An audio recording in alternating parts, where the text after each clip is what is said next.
Hey BookTube, welcome to Jackie's Literary Corner, and it's time for my bookish update, which I know I wait until the end of the week usually, but just in case I thought I'd go ahead and give you guys an update of what's going on with my reading right now. So, I was able to finish, at least three, well one of them I didn't technically finish, I actually decided to DNF it. But anyway, as you guys know, this is the book I DNF'd. Which is A Gentleman in Moscow. Just wasn't for me. I was kind of like, it was just too slow for me. Like I said, if I'm going to read a slower book, it needs to be the main character needs to have a goal in mind.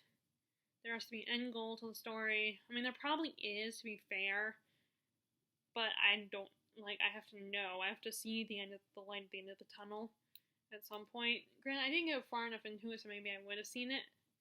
And also, it's a library book, and the library books, there's a pressure on me, because I know eventually I need to return it. And I don't know, and I get impatient. There's so many other books that I want to read that won't take me as long. Or, I have books from my library that, yes, they are this long, from my own personal library, my own collection here that I don't want to get to. So I just don't have patience for a book this length from the library. And then, as you guys know, I finished this one, and again, I prefer this one over The Woman in Cabin 10, but I like The Woman in Cabin 10 too. This is, in case you can't tell, is The Death of Miss Westaway. I think I already talked about this book, so I'm not gonna say any more.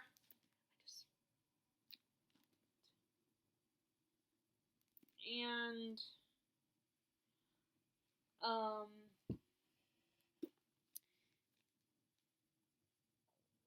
I also finished Cabin at the End of the World. I finished it last night, which was a very interesting read, very intense, and a little terrifying. It's that kind of terrifying that it could potentially happen. Basically this little 7-year-old girl, her 8th birthday.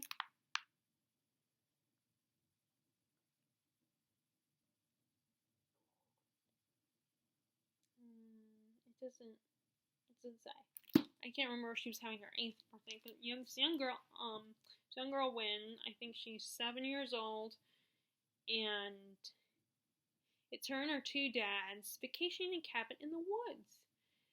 But then she's outside playing, this mysterious guy shows up, and she's a little wary of him because he's a stranger. But he slowly wins her over, and they start, hanging out together, and he's all friendly with her, and he plays with her, and the little game she's playing. But then these 3 other people join him, and he tells her that, listen, whatever happens next, it's not your fault.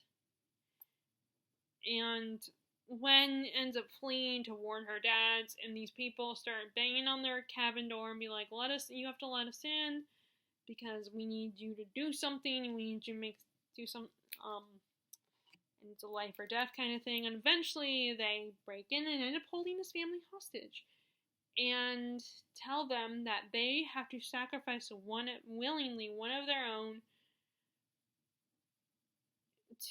because if they don't, the apocalypse happens and the world will end. And so this is, like I said, this is very intense and terrifying because it's so outrageous that it's just hard to believe. These people just seem like crazy, insane people that you just cannot help but not believe them. But people like this who believe so strongly in their insanity, even if it is insane, they can't be reasoned with because they're so into their beliefs, and these people do believe that the world is going to end unless they make this choice. And they will say that things that happen will be evidence enough for them. But of course, our main characters are at least one of our main characters, I think Eric, is it's just a coincidence. But then there's always that little voice in your head that says, what if these people are legit? What if they really mean it? Even if they seem delusional, a part of you wonders, a small part of you, especially under the stress and the fear and all that, that what if they're right? And then if they're right, then it will be your fault if you're too chicken to sacrifice yourself. And it's so, and that's what it's, even though it's such an outrageous story, there's always that little voice in your head that says, what if? What if they're really telling the truth? And it's just, it's so, and the fact is that there's no longer supernatural. The closest to supernatural this gets to is these people saying there's the apocalypse and things that will all of a sudden happen. That's the closest to supernatural that they say, oh, I saw it. I envisioned this was going to happen.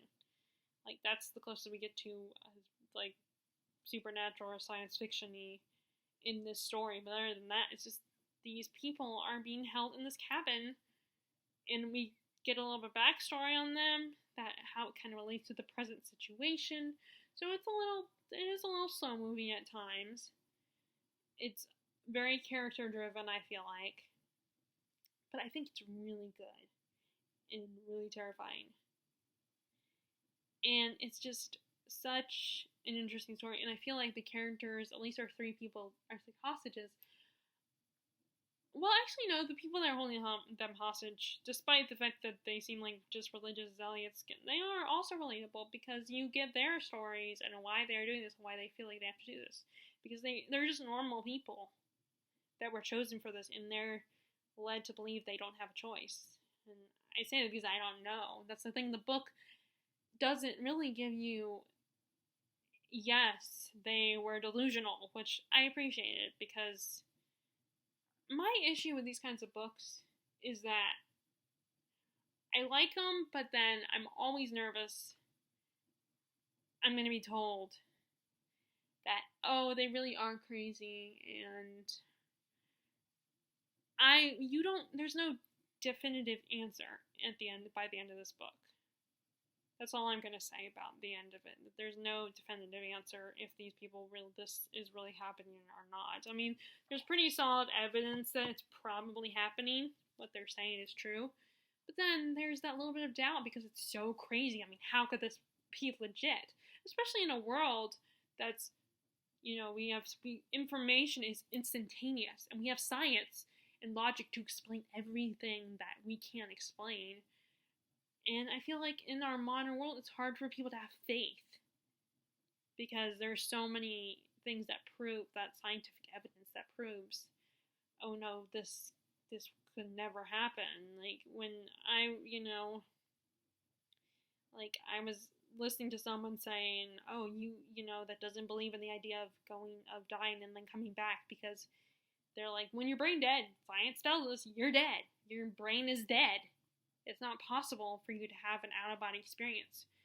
And, oh, you're not seeing a ghost, you're not going to be a ghost all of a sudden.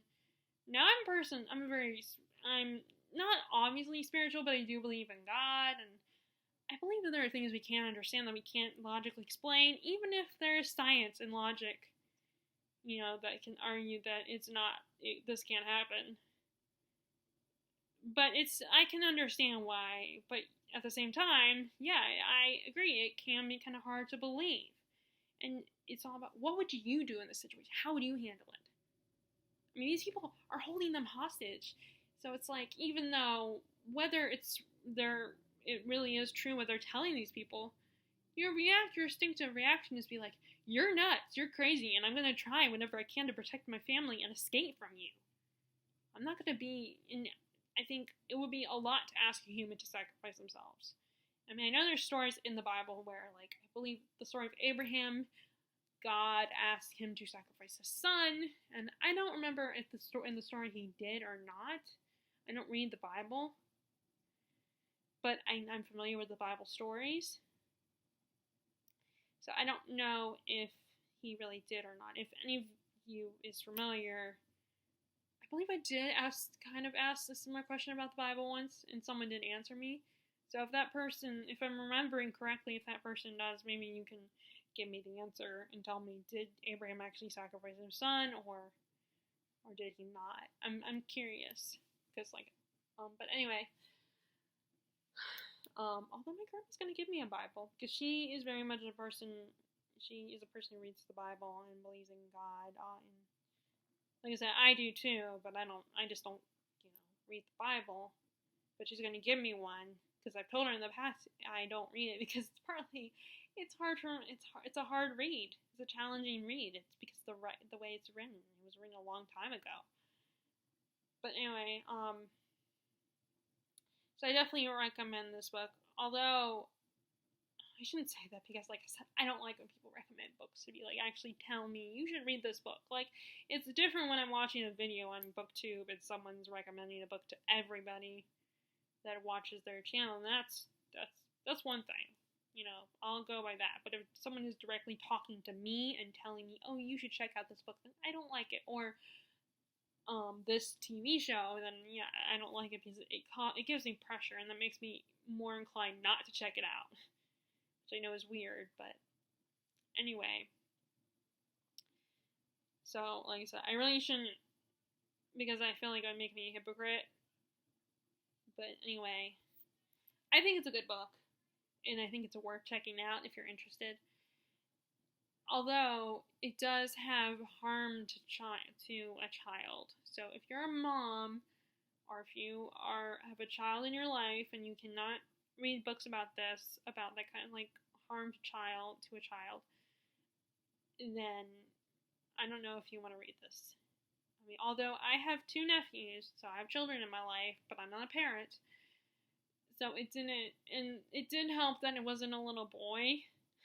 That can help as a little girl. Not that I want to see any harm to come to a little girl, of course, especially one so young. But I think in a way, because I don't have a personal connection to little girls in that way, that maybe that helps a little bit. Or maybe it's just that I'm not as sensitive about it. Or maybe because it's in a book and I would be more sensitive to see it. If there was a movie made, then yeah, maybe I would be more sensitive to that. Which I think this would be a great movie. But anyway, so this is a very good book. Okay, now as for my own personal collection, I do want to keep going with the 5th season. I want to try to read a little bit more before I throw in the towel and give up on the book, because it is a little hard to get into, and I feel like maybe if I just read a little bit more, maybe I'll get into it more.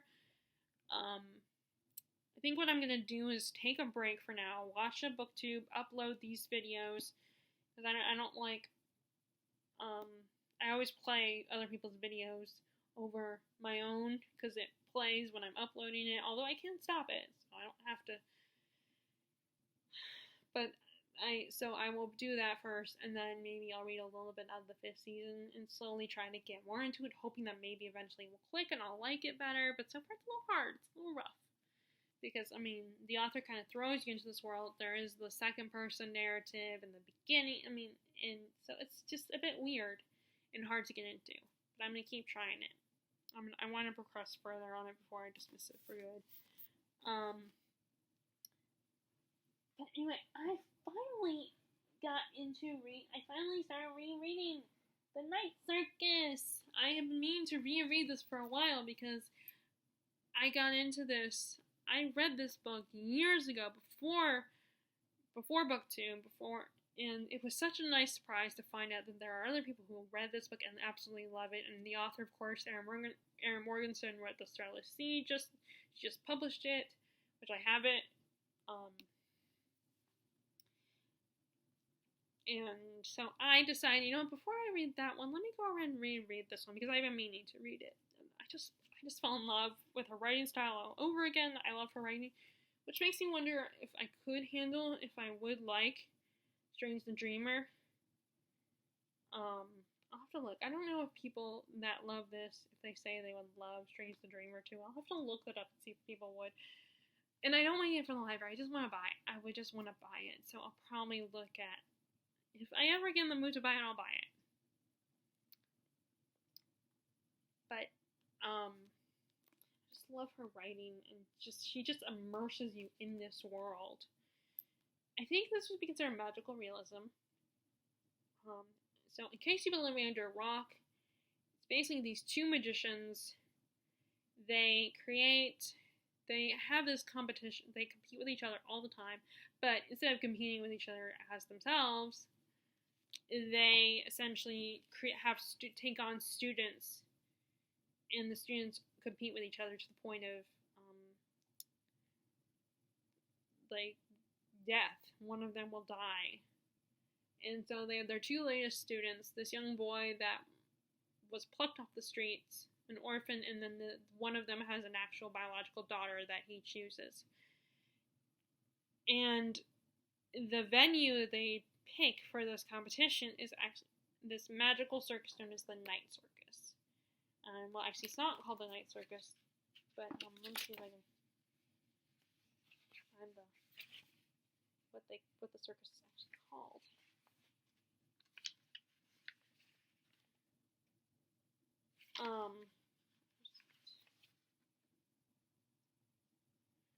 Les Cirques de Rêves. The Circus of Dreams. And this is actually certain parts of the source are in second person. Actually, there are moments that are in second person.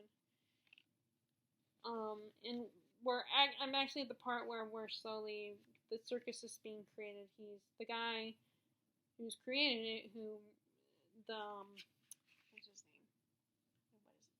name? The ringmaster, I guess you could call him. He's slowly accumulating these people.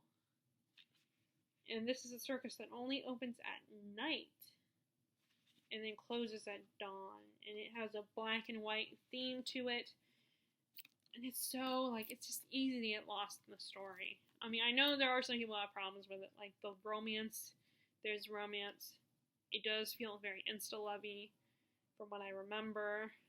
But I figure, it's like a fairy tale. It's a modern fairy tale. And that's why the romance can be a little insta-lovey. I think it can risk being that because it's a fairy tale. I feel like fairy tales, they can get away with that. They can insta-love. And again, it was such a nice surprise when I found out how popular this book was at the time when I first joined BookTube and realized, oh my god, people know the book I read years ago. Because it was one of my favorite books back then, and I've been meaning to reread it. I just hadn't, although I came close to getting rid of it and donating it, because it was like, oh, the library has it. But I just reread it again, it's like, I don't think I can part with this book. I don't think I'll ever get rid of it. I just love this book, and the writing, and just the idea of it.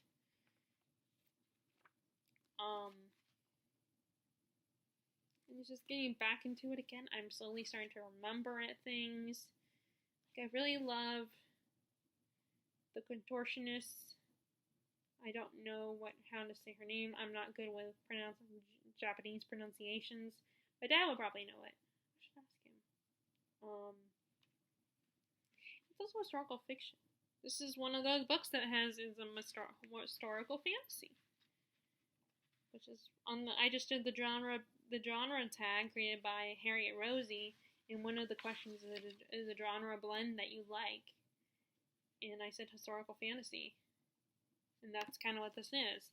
Although it's although it's kind of funny because you would think that I would like magical realism, because I feel like this kind of could be magical realism. I don't know. Maybe it's not considered magical realism. I don't know. That's another genre. I feel like literary fiction and magical realism are genres that I can never figure out what they are, which books are considered those genres. But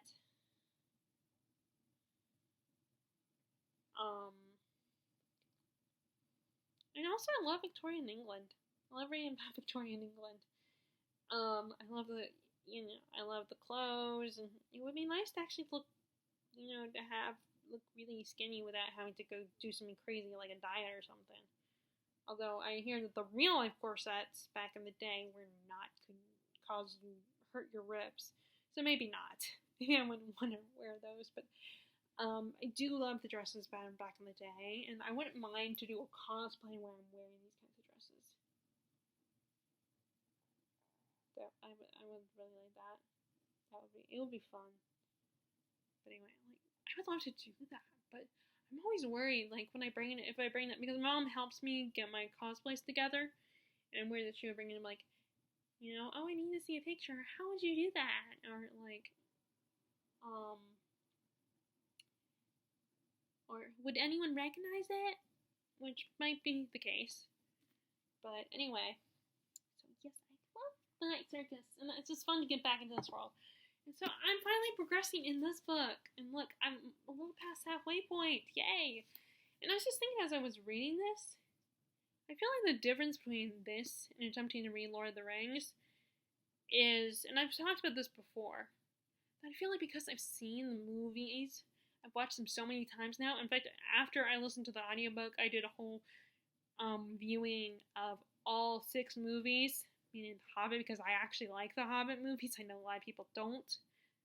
And I meant to ask my dad about that, and I did attempt to ask him I think it was yesterday evening, but they were watching a movie, like an old movie on TV, so I was like, I want to watch the rest of this, so I never got around to asking him again about it, because I got shushed, which, okay, I can't really get mad about that, because I don't like it either when people interrupt me when I'm watching a movie.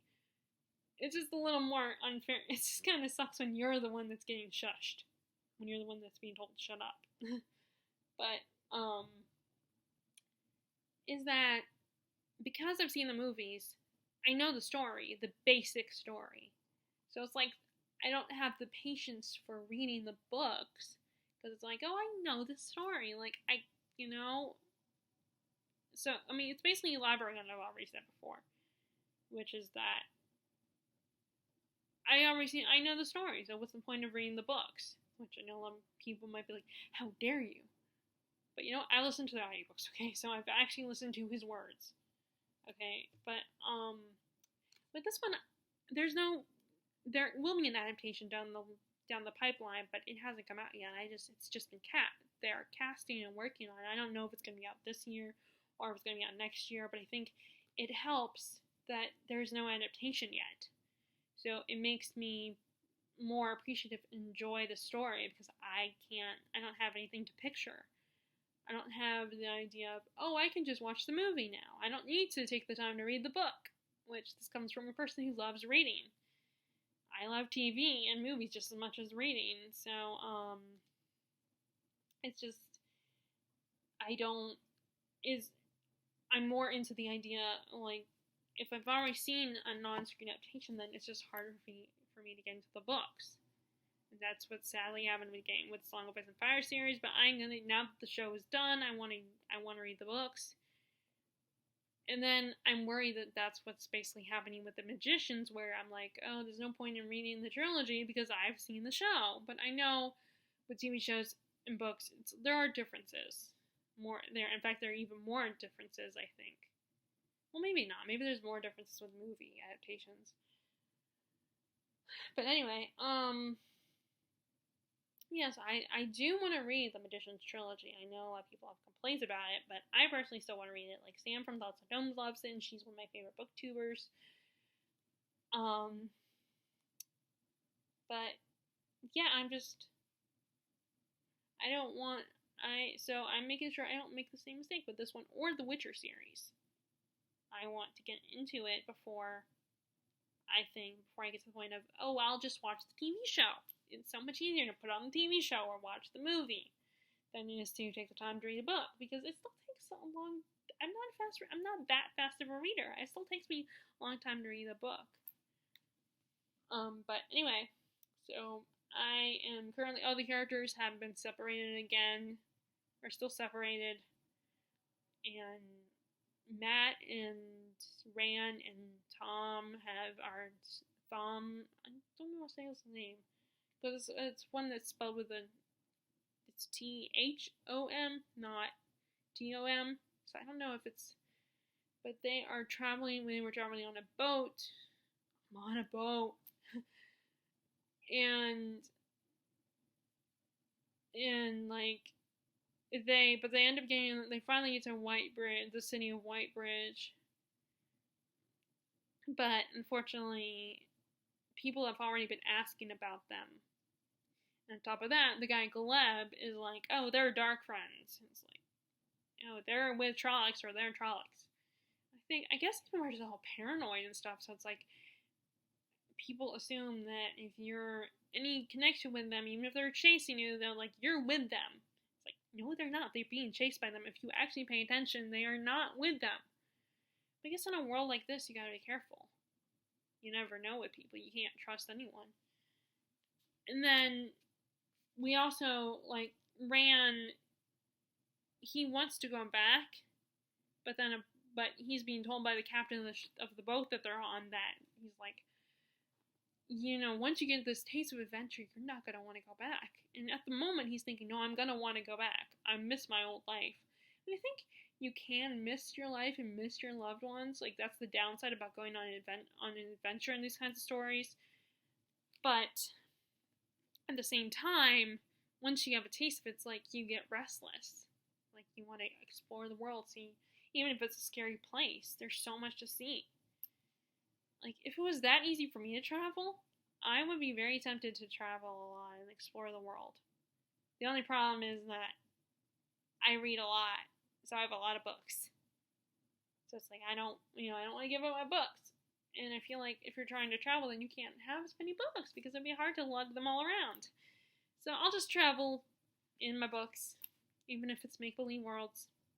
I could just pretend that they're real. But anyway, and then we also have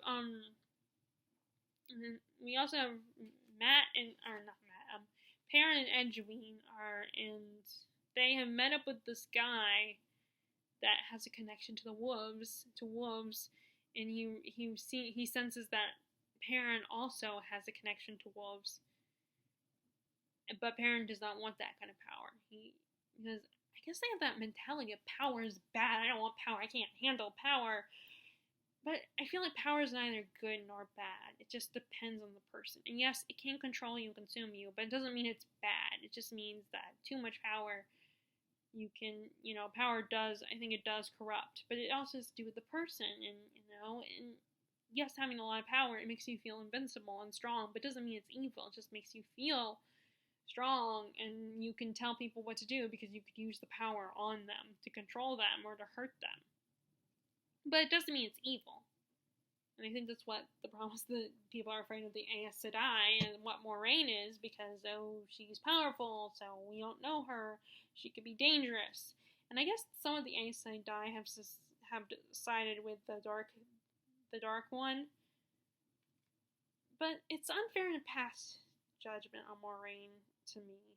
But I mean, considering the world they're in, I guess that's a lot to ask people to be open-minded and consider someone that has power. And then the guy that they meet is, I don't know if I'm saying it's Elias. I don't know if I'm saying it right. He takes them with a group of traveling people. They kind of make me think of Romani a little bit. But they have this very peaceful lifestyle. And Elias, of course, does not feel that way. They have here no violence at all, and they'd rather, walk away from a fight or run away from a fight than, join in the fight. And of course, Perrin is like, well, what if someone calls you out? What if someone provokes you? We can just ignore it. But I feel like it's not that easy to ignore someone. Of course, if that's your way of living, you've always been that way, then yeah, it's kind of hard. Then yeah, it will eventually be a lot easier. And it's probably easy for them to ignore the people that will probably judge them and make fun of them and mock them for not, fighting back. And you gotta admire these people for not fighting back, for being peaceful and wanting peace and not wanting violence. I mean, yeah, you can't. It's an ideal, but considering the world that they live in, it's like you can't get away with that forever. You can't get away from living in that peaceful lifestyle. My parents trying to resist the charms of these people, but Edwin is getting a little seduced by it. It's even Elias, who he knows what could happen, how it can seduce you. Even he's not resisting, but I think that's because he's had such a hard life that every so often he wants to take a break from it. And he wants to live the peaceful lifestyle every so often. Take a break from all the running and fighting and the violence. And you can't blame them. I mean, these people, their lifestyle, yeah, it is appealing. Especially in their kind of world where there's always constant danger and there's bad guys and there's a threat of the Dark One coming back all the time. And then of course the leaders of these group of people, they have a grandson that is flirting with Edwin, and it's like, it made me cringe because it was like, Edwin, you are so stupid. This guy wants to get in your pants probably. Like, and the fact that he was all rubbing it in Perrin's face, even though Perrin is not her boyfriend, although I'm wondering if they're gonna end up as a couple, and I'm gonna be shipping them if they do. But I don't know. I mean, the only reason why I suspect this because these two people they're thrown together. There's a little tension between them at the moment, and she's trusting him, but there are times that she pushes him around a little bit, and also Min tells Rand that she is not meant for him, even though they're in love with each other. So I'm wondering if maybe she's meant for Perrin or someone. I feel like when characters, male and female, or male, female, if that story has that, that when you throw these two characters together, there's potential for romance. Not every time. Not every couple. Not every situation where two couples that could be sexually attracted to each other, there's going to be romance, but I feel like, as of right now, that it could go in that direction, but I don't know, I'm not 100% sure. That's my theory right now. But he does not like that the grandson, Avram, is flirting with her, and he's like, even though they're not a couple, he's all triumphant, and he's like, she's mine, not yours, not Perrin, but the guy, the nephew, the grandson. He's all like, nah, kind of like a sly smile, a sly grin on his face, because I've got her. She's not yours, she's mine, she's gonna be mine. And then they finally do leave, and the chapter ends with him trying to persuade her to stay. And luckily, even though I was worried for her for a second, and worried that she would be seduced by this kid and this punk and his way of living, which is understandable on some level, she's like, no, I'm not staying. I have responsibility. I think her love for Rand and knowing what she has to do and wanting to be an Aes Sedai is probably what convinced her otherwise to walk away. She can't just stay with them forever. And of course the punk is all mad and stuff. And I wonder, now I hope I don't know if we're going to see him again or not. I hope not, because I don't really like him. I don't trust him. But then we might see him again. I don't know. Who knows, though? It'd be very interesting. Especially if he meets the guy that she actually loves. But like I said, I ship her. I'm wondering if she's going to be with Perrin. And I don't know, because I don't know if it's going to happen. Or if there's any suggestions that it might. So I'm not shipping them just yet. Okay, so, I have not read any of War and Peace yet, and I've not started this one. That is The Odyssey, but I do want to start this. And which brings me to, actually, so on the 29th, I went shopping, and I don't know if I showed you this, but it was, I went ahead and got me some, I went ahead and looked to see if they actually had it, and I got the Iliad. I did not see the Odyssey in the classic section, the classic shelf, but I did see the Iliad, so I went up and grabbed it. And winner of the 1976 Harold Morden London Translation Award. So this edition won an award. Oh, it's only $7. If this was sold in a regular store, if this wasn't at the roast office, it would be $7.95. So that's not a terrible price. I mean, it's still like $4 is definitely better than $7.95, but I mean that's not bad compared. But like I said, I don't know if this one is. I think this one is probably what you should read first. But since The Odyssey is a library book, I figured I better start. I might read them both at the same time. I don't know. But the sale was still going on. I did not realize that the sale for the February sale, it was the last day for that one. So I did try to look for another book by a woman author that I was interested in, and I didn't find it. Although I almost bought an Anne Bishop novel, because for some reason I remember hearing of that author before, and the cover looked kind of interesting. It was one of these things where I just saw it and was like, oh, well, why don't I check this one out? And with books where I'm like kind of interested, but I don't know if I want to spend the money, but I'm mildly interested. So what I usually do is, if it's an option, but there's other options that I'm more excited about, just to be on the safe side, I go on Goodreads to see if I'm justified in not buying it. So I look at people's reviews, which I'm wondering if Terry does not understand what I meant by that, or does not get how that I can do that. I don't even bother reading it. Which, yeah, because of course, we were texting, we were conversation text, and, I was telling her about it, and I was telling her how my thoughts on, like, Goodreads reviews, and now sometimes I think they're unnecessarily harsh. And I admit that sometimes, if it's a review of a book that I don't care about, or that I don't like, or, like, I really also don't like, then yeah, I gotta admit, it's amusing. Rant reviews are entertaining. But sometimes I'm like, I kind of feel bad for the book at the same time. It's like, wow, that's really... Anyway, we were talking about that. And, I was telling her about the Anne Bishop book I found, and I was telling her that I was looking at Goodreads reviews, and her response is, well, why don't you read it first? But, I don't feel bad, because it's like, and I'm not really that interested. I was thinking, oh, it's a fantasy book, it's a woman author, so let me just, if I might like it. But then I probably would never get around to it anyway, because I wasn't that interested. Like, it was just, it was a fantasy book by a woman author, so I was like, oh, let me just pick it up and try it out. And that's why I felt like it's okay if I just go by Goodreads reviews. But I ended up not getting any other. I only got one author by a woman, one book by a female author. In case you don't know, the sale was basically you buy two books.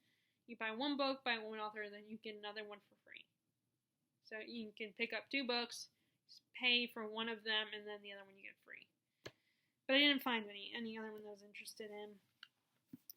So, but I did get Ethan Frome and Other Stories by Edith Wharton.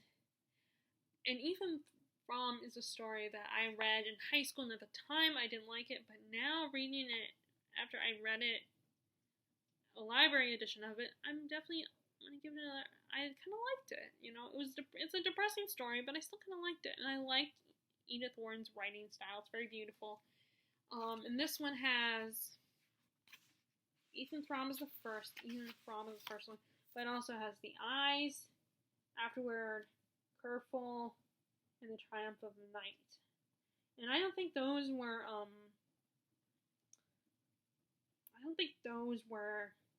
in the other one, because the other one was the one where I got Ethan Frome in was also a bind-up collection. I know that one had Summer in it. I don't know if it had any of the others. I don't recognize the titles, so I don't know if they were in there. But she wrote a lot of novellas, a lot of short stories, actually. So there's this collection, because I have another collection of short stories by her. With Old New York is the first one, I think. And then I picked up this one, The Scarlet Letter by Nathaniel Hawthorne, which it's kind of funny, because at first when I saw it, I was, for some reason, and maybe that's because our main character is a female, so for some reason I was thinking, I wasn't even paying attention to, wait, this is Nathaniel Hawthorne. I was just thinking, oh, it's another book by a female author, but then I looked at the cover and the title, I was like, oh wait, Nathaniel Hawthorne's not a woman.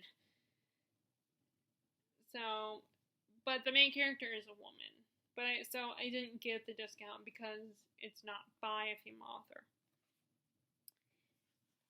But in case this one you don't know, it's basically about this woman, Hester Prynne, and she supposedly, I don't know if she supposedly did or maybe she did, but she has an affair with this guy, this married man or something, and or she has sex with a guy, and of course this is a Puritan society, and so she gets put and sewed onto her clothes the letter A for adultery, and just to wear it for the rest of her life. And this Easy A is actually a retelling of that. Although I think our main character Easy A decided to do it as to be like, hey, yeah, guess what? I'm this person, so what? Like, kind of like, I'm embracing it. I'm embracing that I'm a slut kind of attitude. So I think that's a little different than this one. I think this one, she's not doing it of her own free will. She just accepts that she has to do this, but she's not like embracing it. She's not accepting it, or at least she's resigned to it rather than being like, hey, I'm it's all like, hey, this is who I am. I'm proud of myself. And they're actually studying this book, and I think that's what the female character uses that as inspiration. Okay, so I'm gonna so those are the books I got from the library. Like, I'm probably gonna read The Alien and the Odyssey at the same time. I don't know if that's a good idea, but I'm gonna try it because I can, because I'm weird and like to challenge myself in ways I possibly could not handle. Okay, so that's what's going on in my reading.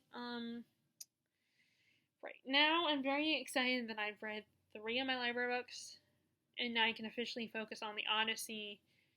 And I'm gonna go to the library later this week on one of my days off. And I have considered the possibility again. There was a Titanic book where it was like with each of individual people that were on the Titanic, it was kind of like their stories, but they aren't like, it's not like a novel, a traditional novel. It's excerpts of these people in their lives. And it looked like I was scanning through it because I almost borrowed it last time, but I was like, I had those other 3 books, so I was like, you know what, I'm not gonna get this one. I'll wait on this one.